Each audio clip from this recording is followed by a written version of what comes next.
بسم اللہ الرحمن الرحیم۔ السلام علیکم ورحمۃ اللہ وبرکاتہ۔ حضرت سیدہ عائشہ صدیقہ رضی اللہ تعالی عنہ نبی اکرم صلی اللہ علیہ وسلم کا یہ فرمان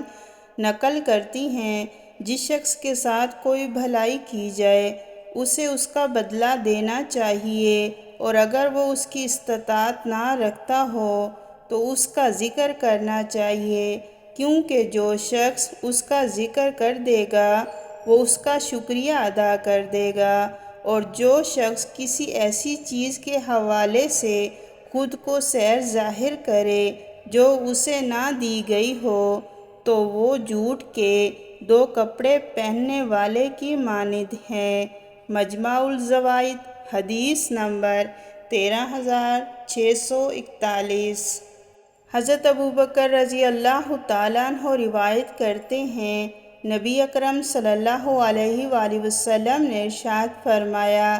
کوئی بھی گناہ رشتہ داری کے حقوق کو پامال کرنے، خیانت کرنے اور جھوٹ بولنے کے مقابلے میں اس بات کا زیادہ لائق نہیں ہے کہ اللہ تعالیٰ اس کے مرتکب شخص کو دنیا میں جلد سزا دے دے اور اس کے ہمراہ آخرت میں اس کے لیے عذاب تیار رکھے۔ اور جس شخص نیکی کا سب سے زیادہ جلد اجر و ثواب ملتا ہے وہ صلہ رحمی ہے، یہاں تک کہ کسی گھرانے کے لوگ غریب ہوتے ہیں اور پھر ان کے اموال زیادہ ہو جاتے ہیں اور ان کی تعداد زیادہ ہو جاتی ہے، جبکہ وہ رشتہ داری کے حقوق کا خیال رکھتے ہیں۔